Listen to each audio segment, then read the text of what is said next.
There are 4 things I want to share with you to make this video worth your time. The first is a direct answer to your question about how much you can spend in retirement given your situation. The second is I want to make you aware of the biggest expense that you're probably not aware of or might not be considering in your plan. The third is the reality about how retirees actually spend throughout their retirement, what that pattern or trajectory looks like. And the fourth is just the power in using a financial plan as a foundation for making decisions, not only just before you've retired, but each year as you go through retirement so that you're aligning all of your finances with your goals and getting the most out of your money. With that said, let's get started. If you're watching this video, you likely are identifying with being near 65 and having near 1.2 million. So I hope you can appreciate that giving an answer to this question requires some assumptions, and I'm just going to show you briefly what assumptions went into this. My hope is that you'll find some commonalities with this real client that I've used. I'm certain that your exact situation is going to be different than what you see on this screen. Just know that as long as we're in the same ballpark, this can be helpful for you. So I'm just going to take a minute to show you some of the assumptions that went into this. The first is that you're 65, as is your spouse, and that you're retiring now. You're not going to keep working, and that you've already enrolled in Medicare or Medicare Advantage. The second is that the primary breadwinner in your home has a Social Security benefit at full retirement age of $3,000, and that the stay-at-home spouse would be taking their spousal benefit, so they would earn $1,500 per month. Now, again, your spouse may have a higher or lower benefit, but if you have a non-working spouse, at the very least, they can earn 50% of what you would earn at full retirement age for Social Security.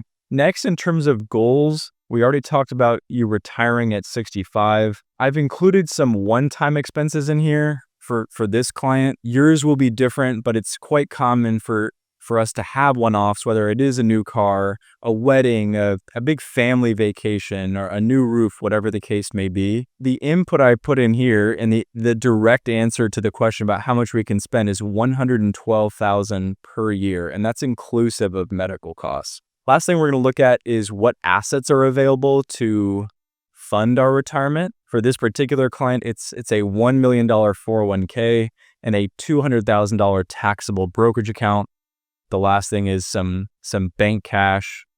And then we also have a home that's debt-free worth $700,000. Okay, so the direct answer to our question about being 65 and wanting to know how much we can spend in retirement, the answer based on this plan is $112,000 per year. Now, what this is showing on the top left corner is an illustration for this client about what their investable assets will look like as they age. And the specific expectation is this dark blue line, this median line. You'll notice there's a band around that. I'll talk about that more in a minute. You might be thinking, well, this dark blue band ends at $1 million. So all that means is that if we're 65 and retire now, we spend $112,000 a year, we still have the expectation of leaving $1 million to our beneficiaries. You might be thinking, I don't want to leave $1 million to my beneficiaries. I want to spend it while I'm here.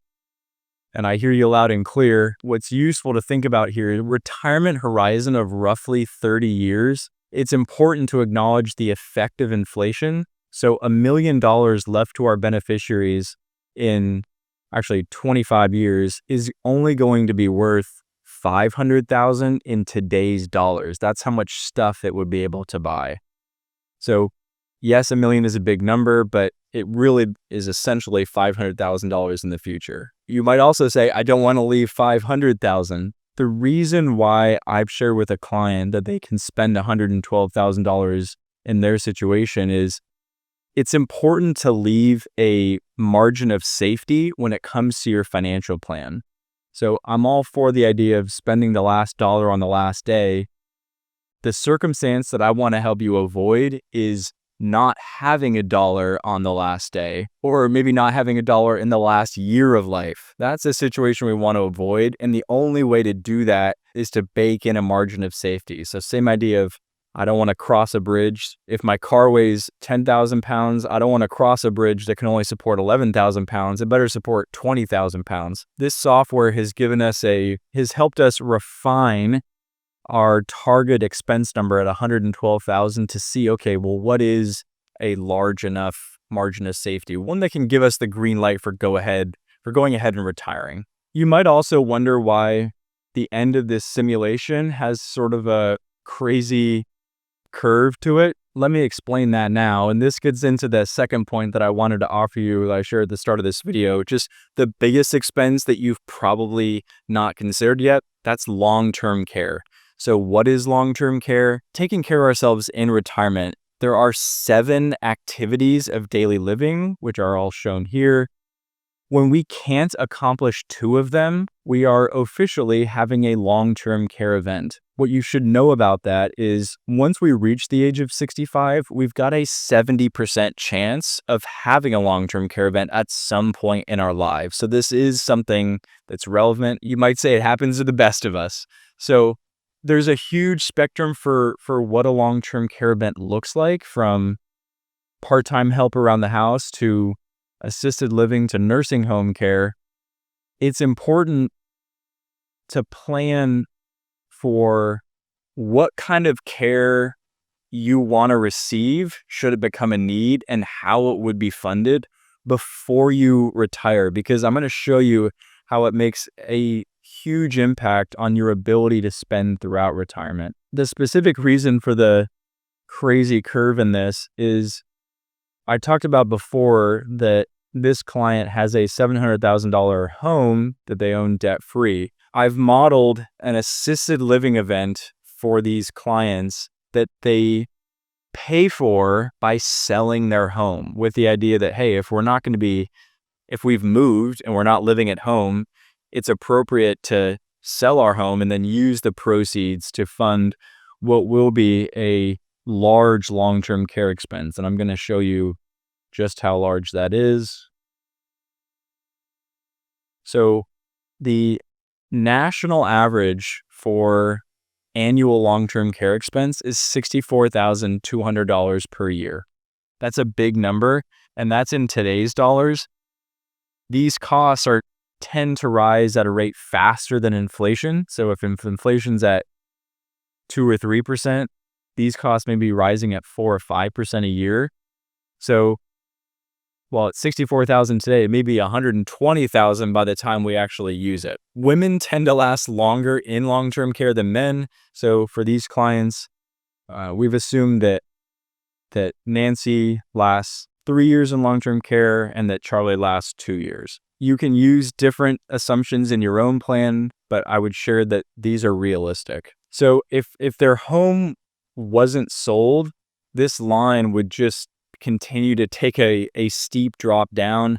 The fact that they've sold their home makes more proceeds available, and that's why we end up having this spike and then still leaving $1 million to their beneficiaries. If you're curious about how much long-term care costs for the kind of care that you would want in the future and how it can vary depending on your location, I want to direct your attention to a website from a company called Genworth, and I'll have the link to this website in the description.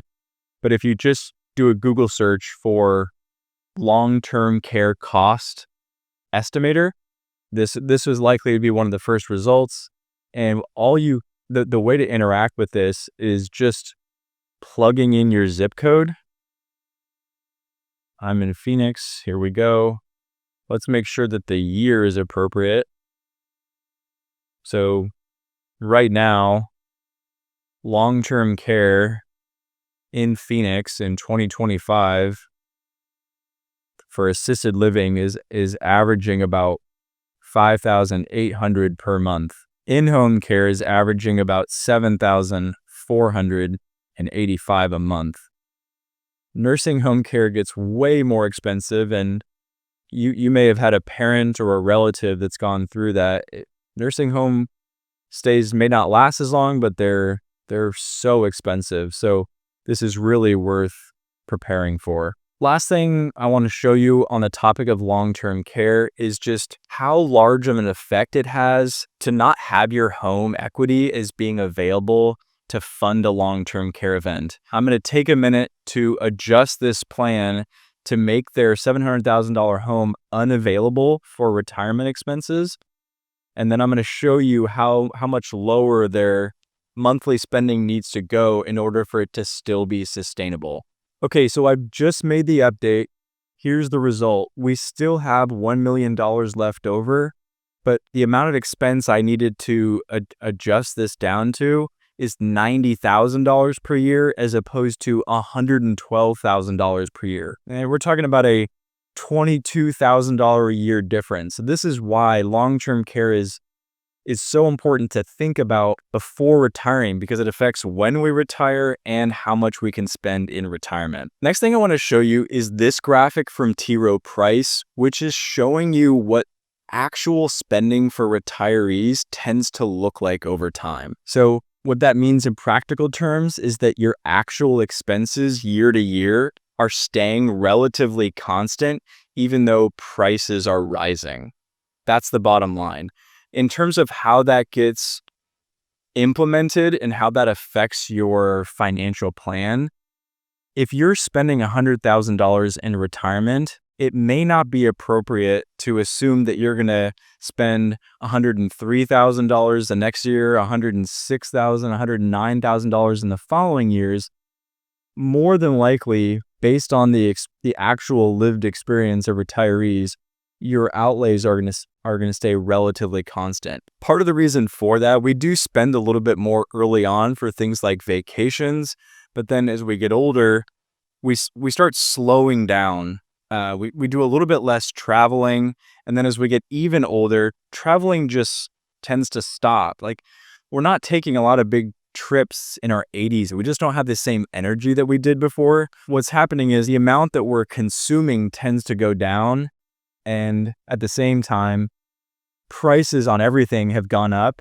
So what it tends to do is just keep actual spending in dollar terms just relatively constant. So that's a concept that you can use and apply in your own financial plan. Last thing I want to offer before we go is just that using a financial plan like this I found is such a helpful step when it comes to not only confidently making the decision about retiring, but then also making informed decisions each year as you go through retirement. So something may come up where you want to buy a second home or take your whole family on a big vacation.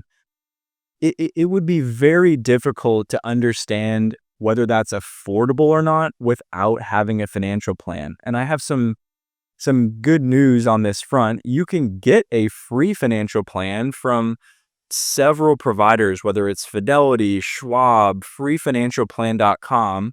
But what I also want to offer is I'm happy to create a free financial plan for you myself. We'll have a real conversation together. I'll use the same software that we do for our clients, and we'll actually give you some real answers that you can use for your retirement. If that sounds of any interest, just post a little bit about your situation and your interest in having a plan in the comment section below. I'm going to pin one comment, and we'll get in touch. We'll create a plan together and give you some newfound confidence and certainty going forward. Lastly, I'm Jonathan Bird. I'm the founder of Farnam Financial. We help clients who are either nearing retirement or in it. And if you're curious about how we can help you, you're welcome to reach us at our website at farnamfinancial.com. Thanks so much.